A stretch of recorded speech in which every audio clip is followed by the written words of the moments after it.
बिहारी सरकार की जय। हम नित्य ही भगवान की सुंदर सुंदर लीलाओं का श्रवण कर रहे हैं। तो आज भगवान अपने सभी गोपालों के साथ, गायों के साथ गौचारण के लिए निकले और गौचारण के लिए आज भगवान बड़ी दूर भी अपने वृंदावन से बड़ी दूर ही निकल आए हैं। इतनी दूर निकल आए हैं कि दोपहर का समय हो गया है और भगवान को अब भूख लगी है। सब गोपाल कहने लगे कि कृष्णा, अब हम जो कुछ कलेवा लाए थे वो तो समाप्त हो गया है, क्योंकि वो तो हमने दोपहर से पहले ही कर लिया। अब हम घर लौटने का हमें समय नहीं है, क्योंकि हम बहुत दूर आ गए हैं। लौटते लौटते रात्रि भी हो सकती है, तो हमें अब कुछ भूख लगी है, उसका कुछ प्रबंध तुम्हें करना चाहिए, क्योंकि तुम हम समय प्रधान हो। भगवान ने कहा, क्योंकि भगवान को अपने परम भक्तों पर कृपा करनी है, तो भगवान ने कहा कि एक काम करो, यहाँ से कुछ दूर ही जो ऋतुग हैं, ब्राह्मण हैं, बड़े भारी यज्ञ का अनुष्ठान कर रहे हैं। वो अनुष्ठान स्वर्ग प्राप्ति के लिए हो रहा है। अब जहाँ पर यज्ञ होता है वहाँ भंडारा चलना स्वाभाविक बात है। तो कहा कि जाओ उस यज्ञ में जाओ और ब्राह्मणों से कहना कि हम कृष्ण और बलराम अपने बाल सखाओं के साथ में गौचारण करते हुए अपने गंतव्य से बहुत दूर आ गए और अब हम भूख से बेचैन हैं। भूख हमें क्षुधा हमें सता रही है, तो हमारे भोजन के लिए जो कुछ भी आपके पास भोजन हो वो भोजन हमें देने की कृपा करें। भगवान कोई व्यंजन नहीं मंगा रहे हैं। भगवान का वचन है कि भगवान कहते हैं कि वहां से कुछ भात ही लेकर आ जाना, क्योंकि यज्ञ में खीर की आहुति होती है। तो बोले जो चरु हो, खीर हो, भात हो, जो कुछ भी मिले वहां ब्राह्मणों से मांग कर ले आना। अब जो ब्राह्मण यज्ञ में स्वाहा कार्य कर रहे हैं, तो जो गोपालों ने भगवान के कहे अनुसार वहां पर निवेदन किया और ब्राह्मणों की बड़ी महिमा गाई। ब्रह्मदेव आप तो स्वयं भूदेव हैं।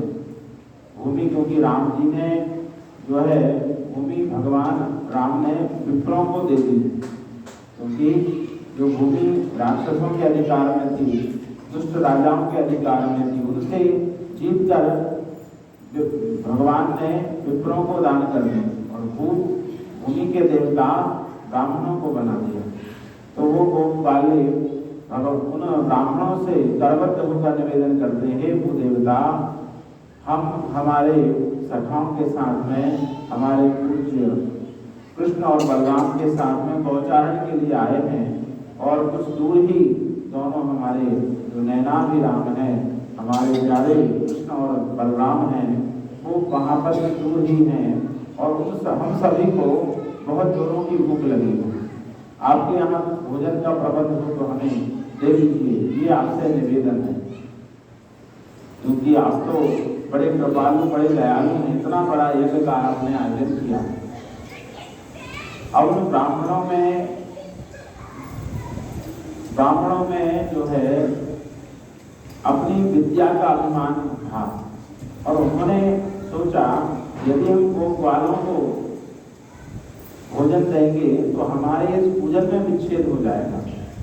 भगवान को उन्होंने ठीक ढंग से जाना नहीं, क्योंकि भगवान अभी पूर्ण रूप से पृथ्वी पर अवतार लेकर आए हैं, तो भगवान अपने को उजागर भी नहीं करना चाहते, क्योंकि कार्य सिद्ध करना है। तो उन विप्रदेवों को ये ज्ञात नहीं है कि पराक्रम परमात्मा ही कृष्ण और बलराम के अवतार में अवतरित हुए। तो उन्होंने विचार किया अगर हम पूजन में विच्छेद करेंगे, इनकी बातों को सुनेंगे, तो हमारी पूजा में जो है विघ्न पड़ जाएगा। तो गोपालों की बातों का उत्तर नहीं दिया, ना तो हाँ बोला ना बोला। तो उन गोपालों को बड़ी निराशा हुई, लौटकर कृष्ण बलराम के पास आए, कहा कि प्रभु वहां तो कुछ व्यवस्था नहीं है। उन ब्राह्मणों ने हाँ भी नहीं कहा और ना भी नहीं कहा। भगवान बड़े मुस्कुराने लगे और कहते हैं, देखो मेरी प्राप्ति के लिए ही इतने बड़े यज्ञ कर रहे हैं, मुझे प्राप्त करने के कारण ही ये सब कर रहे हैं। और स्वयं मैंने जब मांगना चाहा तो मुझको ना पहचान कर भस्मन्नेव जो दिशा, मुझे ना पहचान कर मेरा तिरस्कार कर रहे हैं। उनका यज्ञ तो मानो जैसे अग्नि में हवन करते हैं देवताओं को प्राप्त होता है, और कोई राख में हवन करे, ठंडी राख में कोई हवन करे, आहुति डाले, तो उससे तो कोई प्रयोजन नहीं है, वो देवताओं के पास नहीं पहुंचेगी, क्योंकि अग्नि ही प्रचलित नहीं है। और राख में कोई हवन करे तो वो तो व्यर्थ जाएगी। तो भगवान ने कहा कि ये जो कर्म कर रहे हैं वो निरर्थक ही कर रहे हैं, क्योंकि संपूर्ण यज्ञों का फल है मेरी संतुष्टि, और जब मेरी संतुष्टि ही नहीं होगी तो इनके यज्ञों से क्या प्रयोजन। ठीक है, जैसी जिसकी बुद्धि उसने उस प्रकार से कार्य करते हैं। अब गोपालों से कहा कि जाओ तुम उनकी जो यज्ञ पत्नियां जो हैं ब्राह्मणों की, उनके पास तुम जाओ, क्योंकि वो मेरी परम भक्त हैं।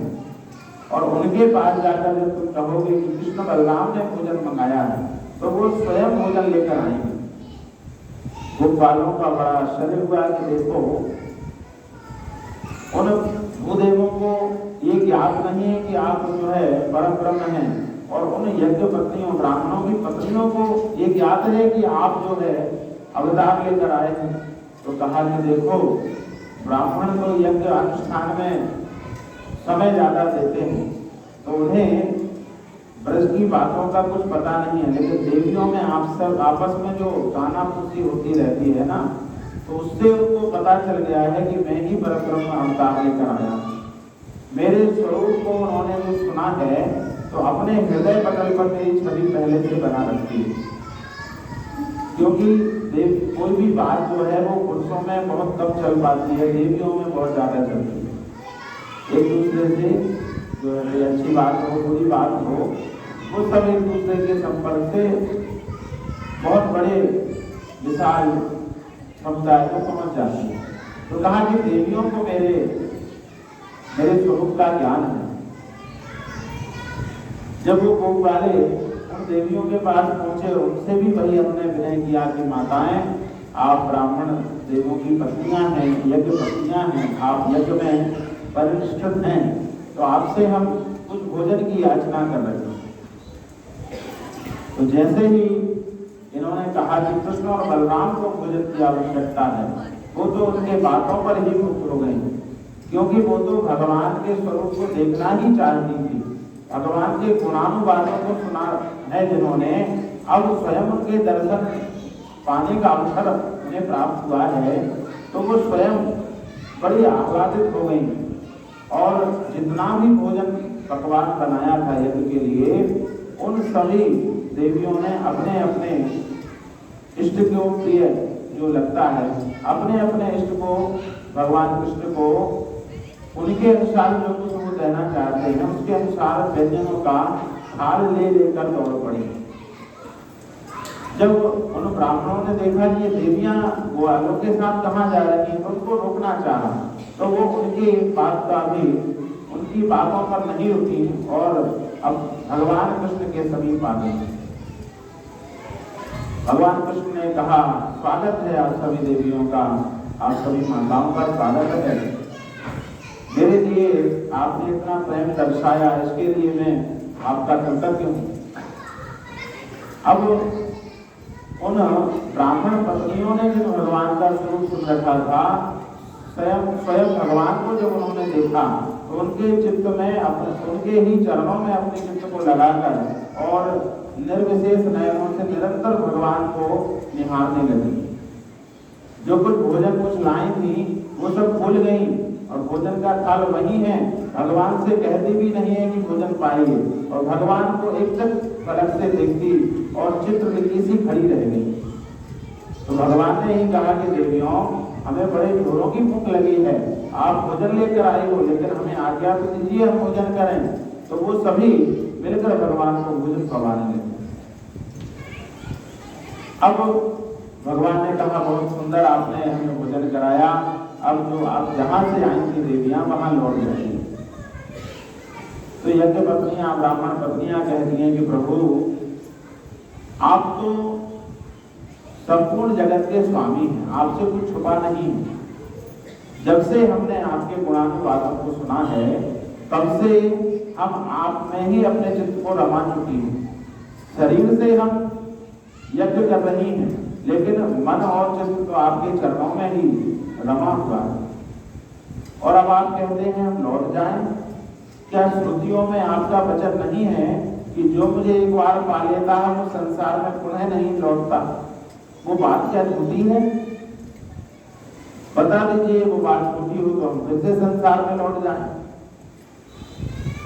तो भगवान कहते हैं वो बात भी झूठी नहीं है, लेकिन आप उन ब्राह्मणों की पत्नियां हैं, और वो जो यज्ञ कर रहे हैं उस यज्ञ की पूर्णाहुति आपके बिना होना असंभव है।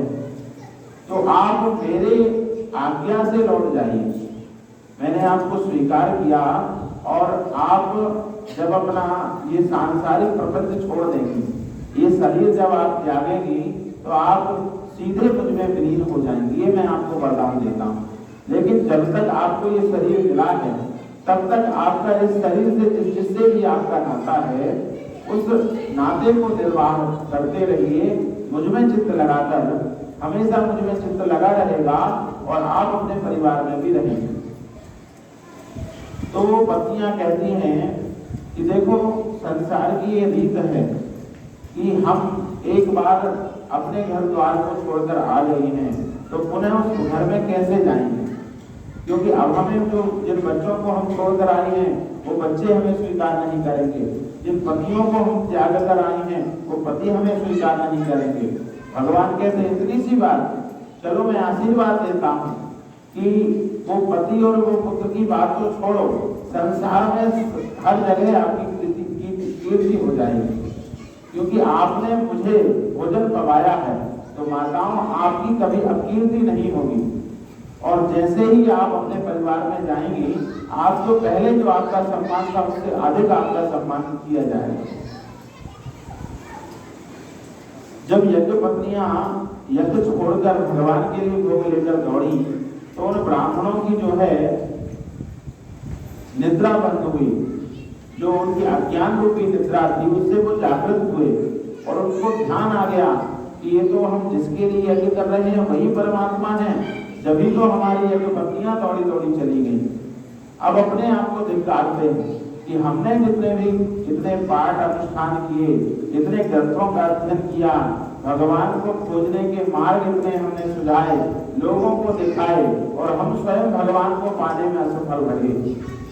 और देखो, इन देवियों को, हमारी स्वयं की पत्नियों को, जिनका ना तो कभी यज्ञोपवीत हुआ है, ना तो कभी इन्होंने वेदों का अध्ययन किया है, ना तो कोई पुराणों का अध्ययन किया है, हमारे साथ रहती हैं, हमारे अनुसार कार्य करती हैं, उसके बाद भी इनको भगवान सबसे पहले मिल गए। तो ये निश्चित बात नहीं है कि आप बहुत बड़े पंडित हैं, ज्ञानी हैं, पुराणों को वाचन करने वाले हैं, शास्त्रों का जो है ज्ञान रखने वाले हैं, तो भगवान आपको मिलेंगे। भगवान कब किसको किस प्रकार मिल जाएंगे, भगवान के ऊपर ही निर्भर करता है। भगवान जहां भाव जागृत भगवान के लिए हो जाता है, भगवान वहीं पर उस व्यक्ति को मिल जाते हैं। भगवान ये नहीं देखते कि उच्च वर्ण का, उच्च जाति का है, या नीच वर्ण का है, या अनपढ़ है। भगवान भाव के ऊपर रीस जाते हैं। भगवान जहां भाव पाते हैं अपने अनुकूल, वहीं पर खिंचे चले जाते हैं। यज्ञ पत्नियां लौट कर आई और अपने पतियों को बताया कि हम आज भगवान के दर्शन करके कृतार्थ हो गए। तो उन ब्राह्मणों ने कहा कि देवियों, हम स्वयं ही लज्जित हैं, अब हमें और लज्जित ना करो, अब हमें उस सांवरे श्याम सुंदर का आप ही दर्शन करा दो। तो कहा कि देखो भगवान की इच्छा जब होगी तब आपको उनके दर्शन होंगे। भगवान ने आशीर्वाद दिया है कि यज्ञ को संपन्न करें और हमारे दर्शन को प्राप्त कर जाएंगे। राधा राज बिहारी सरकार। तो यज्ञ पत्नियों पर, ब्राह्मण पत्नियों पर भगवान ने ऐसी सुंदर कृपा की। एक दिन दिवाली का समय आ गया। आज थोड़ी कथा थोड़ी और विस्तार से करते हैं, गोवर्धन की कथा कहनी है। तो दिवाली का समय आ गया और भगवान ने देखा कि घर में विविध पकवान बन रहे हैं। सुंदर सुंदर पकवानों से पूरे जो है घर आंगन गलियारे एकदम महक रहे हैं। जहाँ सुंदर व्यंजन बनते हैं तो उस गली में निकल जाओ तो उसकी महक आप तक पहुंच जाती है, उसकी सुगंध है आपसे दूर नहीं रहती। तो भगवान सर्वांतर्यामी हैं, फिर भी भगवान ने माता से पूछा कि मैया आज क्या विशेष है जो इतने सारे पकवान हमारे यहाँ बन रहे हैं। तो मैया ने कहा देखो मुझे परेशान मत करो, जाओ नंद बाबा के पास, उनसे पूछना, मैं तो पकवान बनाने में व्यस्त हूँ, मुझे देरी हो जाएगी। तो नंद बाबा के पास पहुंचे, नंद बाबा से कहा कि ये सब व्यंजन किसके लिए बन रहे हैं? मुझे भूख लगी है, भैया मुझे नहीं दे रही है, कहती है भोग लगने के बाद दूंगी। तो ये भोग किसको लगाना है? तब नंद बाबा ने समझाया कि हम इंद्र देव की पूजा करते हैं, दिवाली पर इंद्र देवता की पूजा होती है, उनकी पूजा से मेघ बरसते हैं, मेघ बरसने से सुंदर फसल होती है, सुंदर बाग बगीचे फल खिलते हैं और उनसे हमारा भरण पोषण होता है। सुंदर घास उगेगी तो गाय घास खाएंगी और फिर बहुत अधिक मात्रा में दूध देंगी, उस दूध से ही हमारा जो है पालन पोषण होता है।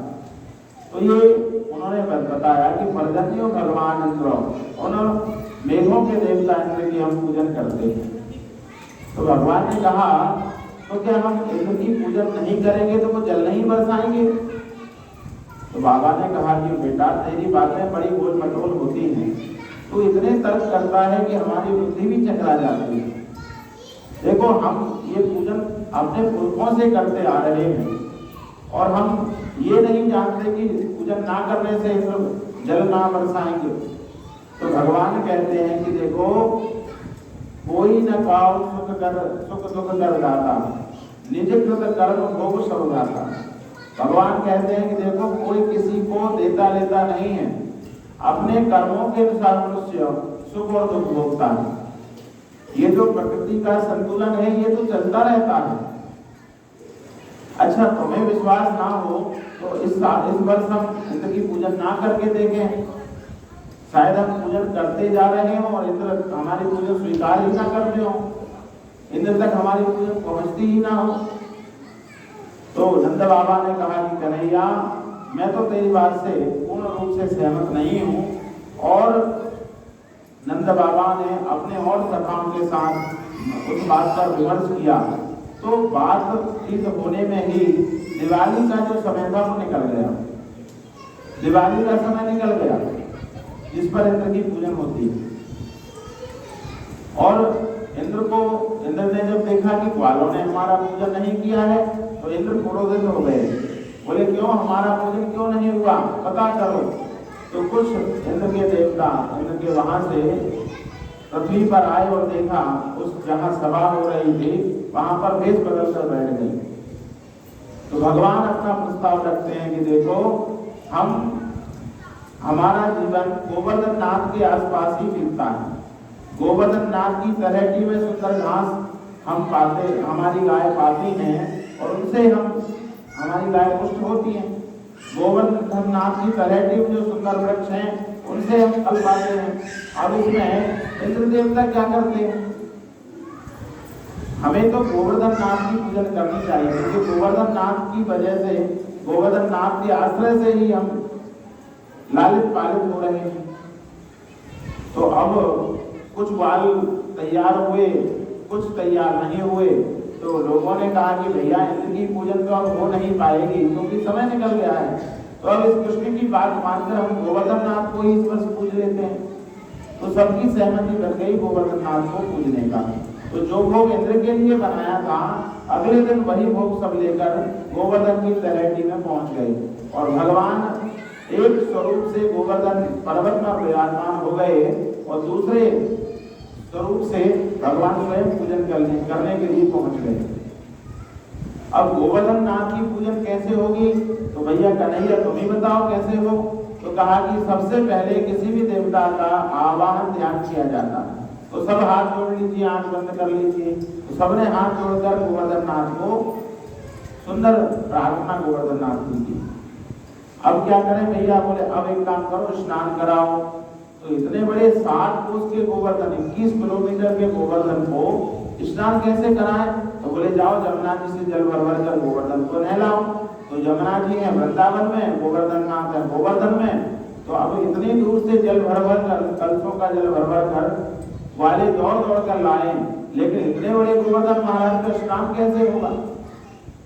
कुछ कलशों से स्नान कराया, वाल थक गए। कहा कि भैया इतने बड़े गोवर्धन नाथ की पूजन करना, स्नान करना मुश्किल है, हम कैसे कराएं? कुछ और व्यवस्था करो। तो भगवान ने अपने मन से मानसी गंगा का वहां पर उस मानसी गंगा को प्रकट किया है। बोलो मानसी गंगा की जय। तो गोवर्धन के समीप ही, गोवर्धन जो मुखारविंद है उसके समीप ही मानसी गंगा का प्राकट्य कुंड बना हुआ।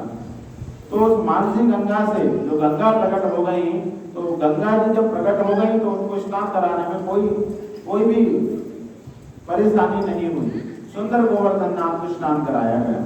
बोले अब क्या करें भैया? बोले आप तो तिलक लगाओ और भोग लगाओ। तो भगवान गोवर्धन नाथ को सुंदर तिलक लगाया, अक्षत पुष्प से पूजन किया और कहा कि अब भोग लगाइए। तो जितना भी भोग वाले गाड़ियों में भोजन लाद कर लाए थे वो गोवर्धन नाथ के सामने पूरा लगा दिया।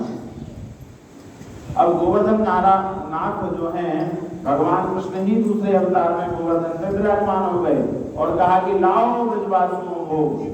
सब वाले बड़े आश्चर्यचकित हो गए कि भैया इंद्र की इतने दिनों से पूजन हो रही है, वर्षों से हम इंद्र का पूजन कर रहे हैं, लेकिन कभी साक्षात आकर इंद्र ने नहीं कहा कि लाओ भोग, ये तो आपके साक्षात देवता हैं। अब भोग लगने लगे, गोवर्धन महाराज जो भोग को पाने लगे। अब कुछ वाले कहते हैं कन्हैया क्या तेरा देवता पूरा भोजन ही झट कर जाएगा, हमको नहीं बचेगा? बोले भगवान ने कहा चिंता मत करो, गोवर्धन महाराज स्वयं देवता हैं, जो तुम्हें जो कुछ इच्छा हो वो तुम्हें प्राप्त हो जाएगी। तो सुंदर भोग लगाया। अब इंद्र के जो दूत आए थे और देवता आए थे, उन्होंने जब देखा इधर का नजारा चकित रह गए। बोले भैया ये तो कोई मायावी लगता है। इंद्र के पास पहुंचे कि भैया आपकी पूजन तो अब परमानेंट बंद हो गई है। बोले क्यों? बोले वहां पर एक कृष्ण नाम का एक वाला है, वो सबका प्रधान है, उसने वहीं पर गोवर्धन की पूजन शुरू कर दी है और कहता है इंद्र वर्षा नहीं करता, गोवर्धन वर्षा कराते।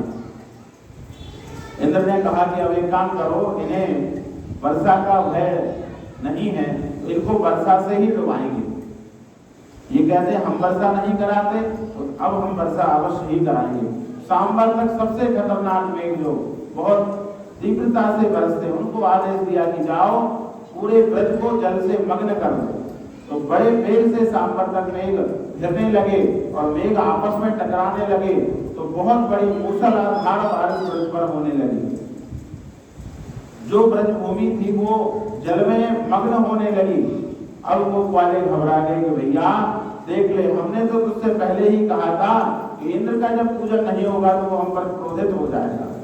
अब तूने ही हमें इंद्र की पूजन से रोका था, तू ही हमें इंद्र के प्रकोप से बचाएगा। तो भगवान ने कहा बिल्कुल मत घबराओ, और भगवान ने अपने कनिष्ठ का उंगली पर गोवर्धन महाराज को धारण कर लिया और कहा कि आओ ब्रजवासियों, गोवर्धन की तलहटी में सब बैठ जाओ। 21 किलोमीटर 7 कोस के पर्वत को भगवान ने उठाया और उसके नीचे जो गड्ढा बन गया तो कहा कि आओ सब इसमें आकर बैठ जाओ। अपने संपूर्ण गौधन परिवार के साथ यहाँ पर आके सुरक्षित रहो। तो भगवान ने उंगली पर गोवर्धन उठा लिया और अमावस दिवाली को पूजन नहीं हुआ, प्रतिपदा को पूजन हुआ और द्वितीया से इंद्र ने जल बरसाना शुरू किया। तो द्वितीया से 7 दिन तक अक्षय नवमी तक भगवान ने गोवर्धन को अपनी उंगली पर धारण करे रहे, थके नहीं।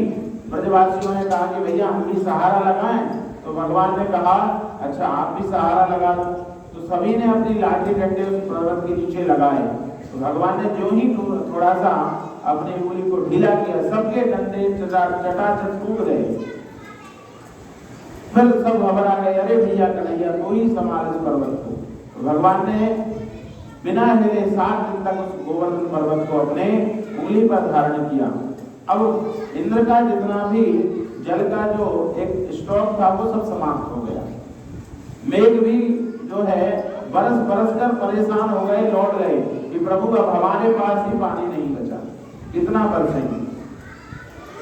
पानी मेघ हट गए, बादल छट गए, सूर्य देवता प्रकट हो गए। तो भगवान ने कहा अब आ जाओ वालों, ब्रजवासियों बाहर आ जाओ, संकट टल गया, नदियों का स्तर भी कम हो गया, संपूर्ण जो है व्यवस्थित हो गया वातावरण। तो भगवान ने सभी को बाहर निकाला। सब अब गोवर्धन महाराज की जय जयकार लगाने लगे। हे गोवर्धन महाराज, आपने हमारी इस इंद्र से भी रक्षा की है, अब हम प्रतिवर्ष दिवाली के दूसरे दिन आपका पूजन करेंगे। तो तभी से दिवाली के दूसरे दिन गोवर्धन की पूजन होने लगी और अन्नकूट का भोग भगवान को 56 भोग भगवान गोवर्धन को लगने लगे। बोलो गोवर्धन गिरिराज की जय, बालकृष्ण लाल की जय। देखिए सुंदर गोवर्धन महाराज का हमने चरित्र सुना। अब आइए इस सुंदर भजन, उसके बाद प्रसाद का वितरण करेंगे। श्री राधा रास बिहारी सरकार की जय।